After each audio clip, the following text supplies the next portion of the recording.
2023 was a year full of uncertainty. The media, the markets were all speculating as to which way central banks were going to go next and create a huge amount of noise.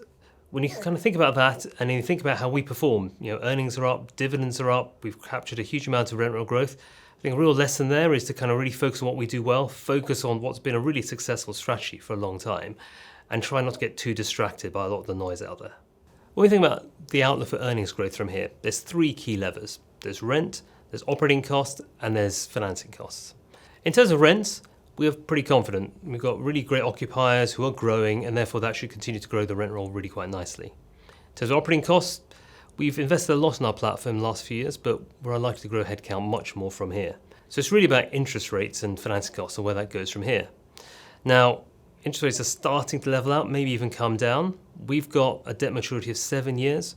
We've not got any refinancing come up for a couple of years. So in reality, we think there's not a huge headwind in terms of earnings coming from refinancing. When you put those three elements together, we think the outlook for earnings growth from here is pretty attractive. When we look at valuations, if the markets are right and that the next move in interest rates is down, well, we think we've got rising rents. And history tells us when you've got assets where rents are rising and interest rates are coming down, that's a pretty good time to be owning those assets. We're a long-term investor in what are inevitably cyclical markets. So what we're going to do is try and balance those long-term investments against what's going on in the world right now. We've got some great opportunities, particularly within our land bank, to continue to develop on a pre-let basis from here. But we don't really want to take a lot more risk by levering up. So really that means the recycling of capital, which we do on a regular basis. We tend to sell 1 to 2% of our asset base every year. That generates quite a lot of capital, which we can redeploy into those very attractive growth opportunities. When we look at growth and expansion, what we're really guided by is our portfolio strategy. That's been our guiding light for the last decade, which you can see throughout the returns we've generated. That sets the framework in terms of where we want to invest, what types of assets we want to invest across the UK and across the continent. Now, if you look back also the last decade, some of our best growth has been generated by the platforms we've acquired. Vialog in Italy, Roxil in the UK. So to the extent that those types of acquisitions are available, and we're hopeful that the market's going to be a bit less crowded from here, we're definitely going to be staying very alert. When we think about leverage and managing the balance sheet, we're ultimately thinking about managing our way through the economic and the property cycle. And what we're trying to do as a long-term investor is to give ourselves enough headroom at the bottom of the cycle by not over-leveraging at the top. And so if you look back at the last couple of years, our leverage has gone from 22% to about 34%, whilst values are corrected by just over 20%. So that's done exactly what you wanted to do, because that's left us still with lots of flexibility, lots of headroom to covenants, and it allows us the liquidity that if something comes along that we want to invest in, we've got the firepower to allow us to do that. 2023, I think, saw a huge amount of chatter around generative AI. And I can't promise you that we're making huge strides in terms of that, but we're making really good progress in terms of our digital agenda. We've looked across all the things we do. We've started to digitalize some of our key processes.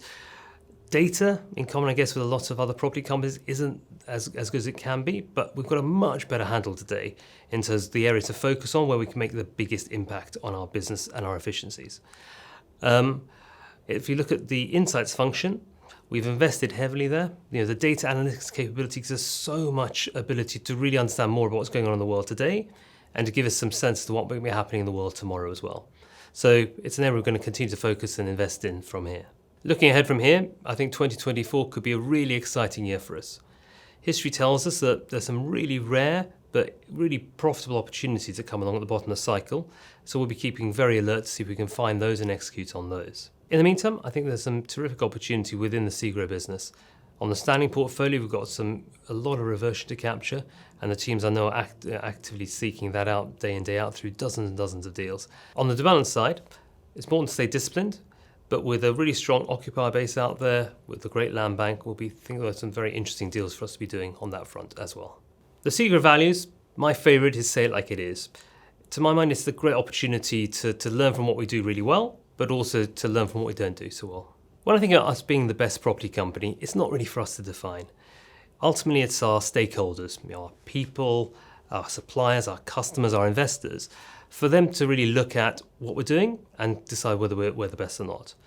But it's a really great opportunity for us to really hold ourselves up to a really high bar, to keep getting better, to keep learning from peers within the industry, from outside the industry. That continued improvement, if we keep doing that, we will keep getting better. And for me, that's the key aim of this.